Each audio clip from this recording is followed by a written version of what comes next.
नमो अरहंताणम नमो अरहंताणम नमो अरहंताणम।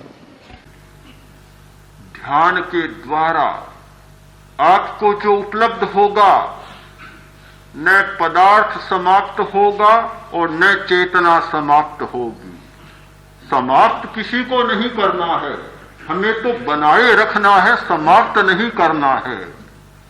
आचार्य भिक्षु से किसी व्यक्ति ने कहा कि महाराज आप तो मूर्तियों को समाप्त कर रहे हैं, उठा रहे हैं, समाप्त कर रहे हैं। आचार्य भिक्षु ने कहा मैं मूर्तियों को उठाने वाला कौन, समाप्त करने वाला कौन? कौन समाप्त करने वाला? तो क्या करते हैं, मैं मूर्ति को मूर्ति मानता हूं, चेतना को चेतना मानता हूं, बस और कुछ नहीं करता, और कुछ नहीं करता। ध्यान के द्वारा आपको और कुछ नहीं करना है, न पदार्थ को समाप्त करना है, न पदार्थ को छोड़ना है और न उसे मिटाना है, न अपने आप को मिटाना है। केवल एक ही काम करना कि पदार्थ को पदार्थ जानना और अपनी चेतना को चेतना जानना, अपने अस्तित्व को अस्तित्व के रूप में स्वीकार करना और पदार्थ को पदार्थ के रूप में स्वीकार करना, कुछ भी नहीं करना। और वास्तव में कहूं तो यह कहना चाहिए कि कुछ करना ही नहीं। सच्चाई का नाम करना नहीं, सच्चाई का नाम है कि जो है उसे होने देना, होने देना, होना, बीइंग, नहीं कि डूइंग, कुछ भी नहीं करना, बीइंग, अपने अस्तित्व में होना, होना ही वास्तव में सच्चाई है। होता है, करने वाला कौन होता है? ये सारा उपचार है, उपचार, करने वाला उपचार है। पदार्थ होता है, दूसरा केवल निमित्त बनता है और वह मान लेता है कि मैंने बहुत बड़ा काम किया। हम सब निमित्त हैं, निमित्त। कोई वास्तव में उपादान नहीं बनता। किसी व्यक्ति में आज तक ये क्षमता नहीं कि उपादान को बदल सके, किसी व्यक्ति में नहीं। किंतु कह सकता हूं किसी ईश्वर में भी एक क्षमता नहीं कि उपादान को बदल सके। उपादान को दुनिया में कोई नहीं बदल सकता, न कोई वैज्ञानिक बदल सकता, न कोई ध्यान की सामर्थ्य उपलब्ध करने वाला बदल सकता और न कोई ईश्वरीय सत्ता बदल सकती। उपादान को कोई नहीं बदल सकता। केवल निमित्तों का यह सारा नाटक है। हम लोग निमित्तों का अभिनय करते चले जा रहे हैं और बहुत बड़े अपने कर्तृत्व को मानते चले जा रहे हैं। कर्तृत्व की हमारी धारणा स्पष्ट होनी चाहिए कि हमारा सारा कर्तृत्व निमित्तों का कर्तृत्व है, उपादान का कर्तृत्व नहीं है। यदि कोई एक व्यक्ति चेतन को अचेतन बना दे तो मानता हूं कि बहुत बड़ा कर्तृत्व होगा। अचेतन को चेतन बना दे तो मानता हूं बहुत बड़ा कर्तृत्व होगा। यदि चेतन को अचेतन बना दे तो मतलब हुआ कि उपादान का परिवर्तन। अचेतन को चेतन बना दे तो उपादान का परिवर्तन। पर ऐसा हुआ नहीं, होगा नहीं, नहीं होगा। जो जिन्स में परिवर्तन किए जाते हैं, जो नए तत्व बनाए जाते हैं, वे मात्र पर्यायों के परिवर्तन हैं या व्यवस्थाओं का परिवर्तन है, उपादान का परिवर्तन नहीं है। शंकर बाजरा, कलमी आम, दो नस्ल के संयोग से एक तीसरी जाति का उत्पादन। पहले तो खच्चर ही होता था और आज के संयोगों ने न जाने कितने खच्चर पैदा कर दिए। बहुत मिश्रण हो गया, वनस्पतियों में मिश्रण, पशुओं में मिश्रण, इतनी नस्लों में परिवर्तन किया गया। क्या आप ये मानेंगे कि ये उपादान का परिवर्तन है?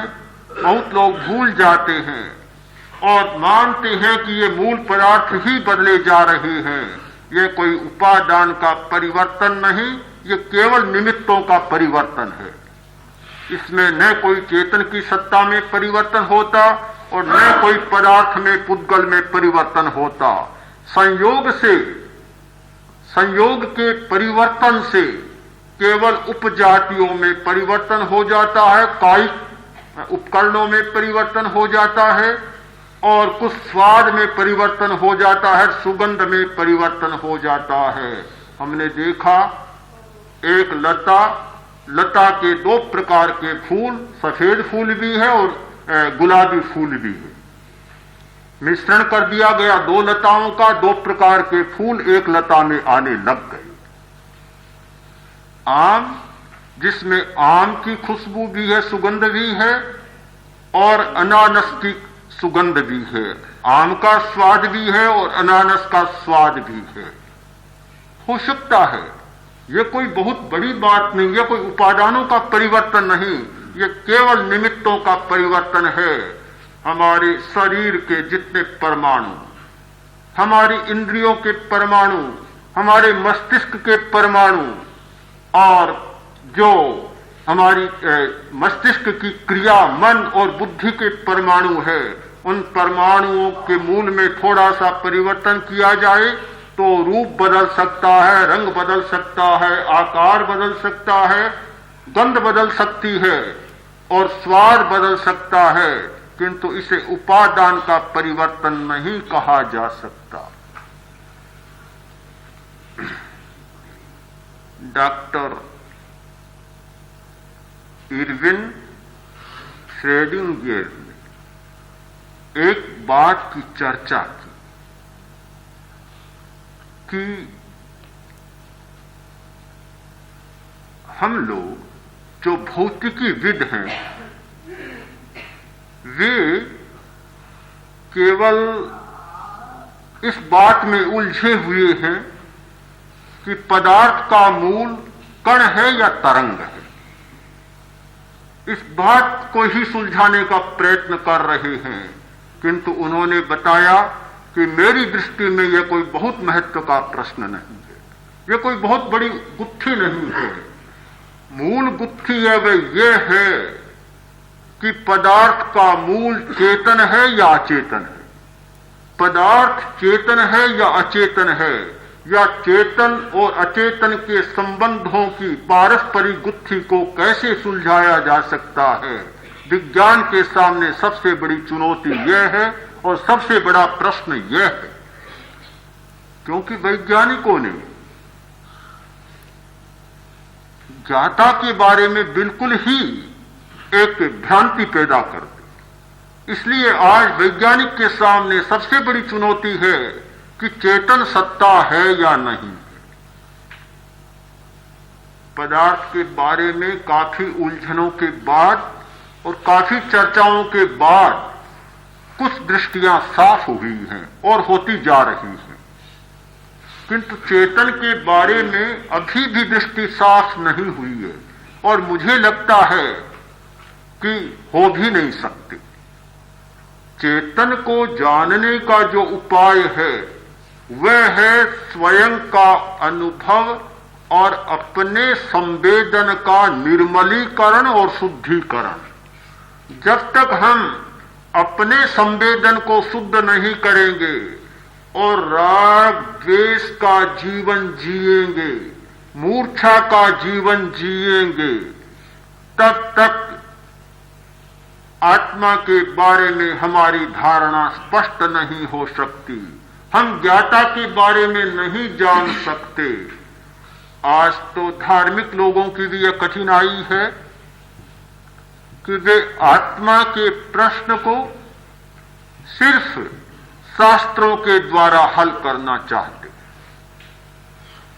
आत्मा के प्रश्न को तर्क के द्वारा समाधान देना चाहते हैं, आत्मा को वाचिक प्रयत्नों के द्वारा, वांग्मय के द्वारा जानना चाहते। मुझे बड़ी विचित्र बात लगती एक और तो हम कहते हैं तर्कातीत, पदातीत, शब्दातीत सत्य है चेतन सत्ता। कितना विरोधाभास होगा कि जिसे पदातीत मानते हैं, किसी पद के द्वारा वह नहीं जाना जा सकता। जिसे शब्दातीत मानते हैं, किसी शब्द के द्वारा वह नहीं जाना जा सकता।